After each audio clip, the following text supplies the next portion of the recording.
आसमान पर हल्की लालिमा छा रही है, जैसे सूरज ने अपनी पहली झलक दिखा दी हो। पंछियों की चहचहाहट पूरे वातावरण में एक मधुर संगीत सी घोल दी है।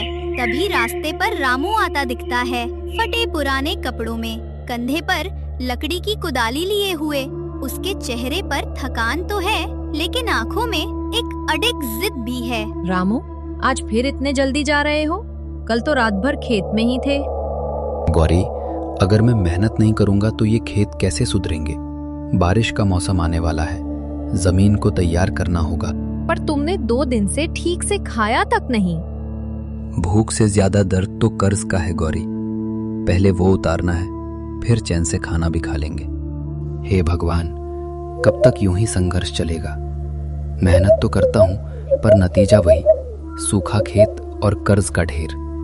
लेकिन हार नहीं मानूंगा। इस मिट्टी से ही मेरा भविष्य बनेगा, यही मेरी माँ है। आज तो साहूकार के पास भी जाना है। हे भगवान, मेरी मदद करना। रामू ये सोचते हुए साहूकार के घर के तरफ निकल जाता है कि पता नहीं आज क्या बोलूंगा। मैंने पहले ही इतने सारे पैसे कर्ज किए हुए हैं, पर उससे ये उम्मीद होती है कि साहूकार मुझे एक मौका और दे देगा। क्या हुआ रामू? इस बार फिर से फसल खराब? हाँ मालिक, बारिश वक्त पर नहीं हुई। अरे तो फिर मेरा कर्ज कब चुकाओगे?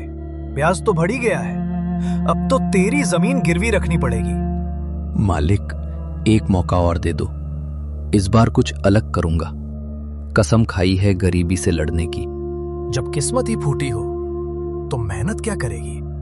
रामू साहूकार की हवेली से निकलते हुए ये सोचता है कि वो इसके पैसे कैसे चुकाएगा।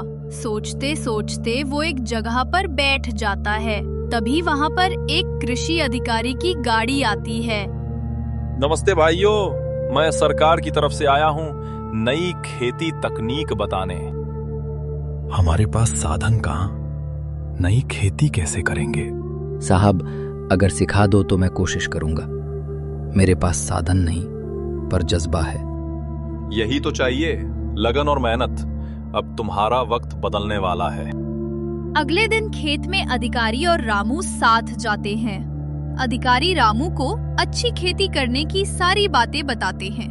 रामू सारी बातों को अच्छी तरह से याद कर लेता है। देखो रामू, बीज सही डालो और समय पर खाद डालो। फसल की जांच करते रहो।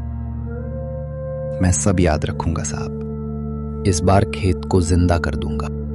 शाबाश। याद रखना, मेहनत का फल देर से मिलता है, पर मिलता जरूर है। रामू, इतनी रात को भी खेत में थोड़ा आराम कर लो। आराम की फुर्सत तब मिलेगी जब कर्ज का नाम मिट जाएगा। अभी तो उम्मीद का पौधा बो रहा हूँ। मुझे डर लगता है, अगर ये कोशिश भी न चली तो फिर अगली बार और ज्यादा मेहनत करेंगे। जब गांव वालों को रामू के नए तरीके से खेती करने का पता चलता है, तो वे रामू का मजाक बनाने लगते हैं। सुना है रामू नई खेती कर रहा है।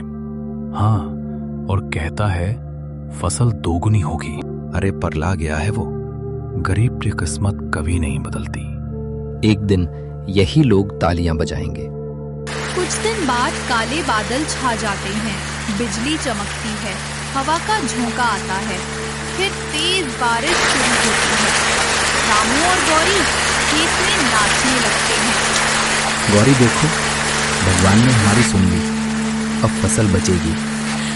शायद अब सच में हमारी किस्मत बदलने वाली है। किस्मत से नहीं गौरी, मेहनत से बदल रही है। कुछ महीनों बाद खेत में लहराती सुनहरी फसलों को गांव वाले देखने आते हैं। हैरानी से तालियां बजाते हैं। रामू, मैं गलत था। तू सच में कर्मवीर है। मालिक, ये सब मेहनत और विश्वास की कमाई है। अब मैं आपका कर्ज चुका दूंगा। इतना पैसा? मेहनत का ब्याज मालिक। रामू की खेती की नई तकनीक से गांव के मुखिया भी खुश होते हैं और उसे सम्मानित करते हैं। आज से रामू हमारे गांव का गौरव है, जिसने हार नहीं मानी और मेहनत से किस्मत बदली। भाइयों, गरीबी पाप नहीं। अगर मेहनत ईमानदारी से हो तो मिट्टी भी सोना देती है। कुछ महीनों बाद अब तो अमीर हो गए, अब आराम करोगे? नहीं गौरी, अब दूसरों को सिखाऊंगा कैसे मेहनत से जिंदगी बदली जा सकती है। असली अमीरी तो बांटने में है।